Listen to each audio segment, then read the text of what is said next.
Hello दोस्तों, सबको जय सिया राम। आप हमारे चैनल पर बने रहें। आज आपको हम बताने जा रहे हैं कि धन की प्राप्ति हमारे घर में कैसे हो। हम किसी भी धनागमन के लिए आतुर रहते हैं कि हमारे घर में पैसा आए, अथवा पैसा आ रहा है लेकिन ज़्यादातर ये सुनने में आता है कि हमारे घर में रुपया टिक नहीं रहा है। अब पैसा भी नहीं आ रहा है, तो लक्ष्मी का आगमन कैसे हो और लक्ष्मी को हम कैसे घर में बसाएं, टिकें, हमारे घर में बनी रहे। तो इस पर पहली बात तो जो हमारे घर का वास्तु नियम है, उस वास्तु पर हम ध्यान नहीं देते। हमारे घर में छोटी छोटी जो चीज़ें हैं उस पर हम ध्यान नहीं देते, कहीं पर कोई भी सामान फेंक देते हैं। इसका घर में नकारात्मक प्रभाव होता है, लक्ष्मी रुष्ट हो जाती है।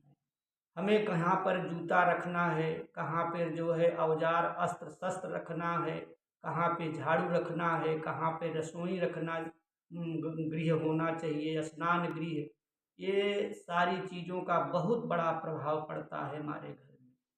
लक्ष्मी तो आती हैं सबके घर में, लेकिन जब इन वस्तुओं को देखती हैं कि जो जहाँ पर जो उपयोग नहीं है, रखने का अच्छी जगह नहीं है, उस जगह पर वो वस्तु रख देते हैं, तो लक्ष्मी रुष्ट होकर के चली जाती हैं। पहला नंबर दोस्तों, घर में टूटे बर्तन, टूटी खाट, फटे कपड़े कभी नहीं पहनना चाहिए। और आपके घर में जूठा बर्तन शाम को नहीं होना चाहिए। जैसी ही गोधूली हो वैसे ही द्वार पे, चौखट पे सरसों के तेल का दीपक है तो दक्षिण तरफ, घृत का दीपक है तो उत्तर तरफ रख देना चाहिए। हमारे घर में झाड़ू है, झाड़ू बुहार कभी भी गोधूली के समय झाड़ू नहीं लगाना चाहिए। झाड़ू को नैऋत्यपूर्ण दिशा में रखना चाहिए। रसोई है, रसोई को अग्निकोण में होना चाहिए। पूरब और दक्षिण का जो कार्नर है वहाँ पे हमारी रसोई होना चाहिए, वहाँ पे अन्नपूर्णा का वास होता है। अगर रसोई गड़बड़ कर दिए तो जोगिनी हमारे घर की बिगड़ जाती हैं, उससे तमाम प्रकार की बीमारियां शुरू हो जाती हैं। हमारा जलाशय जो है वो वायव्य दिशा में होना चाहिए। जो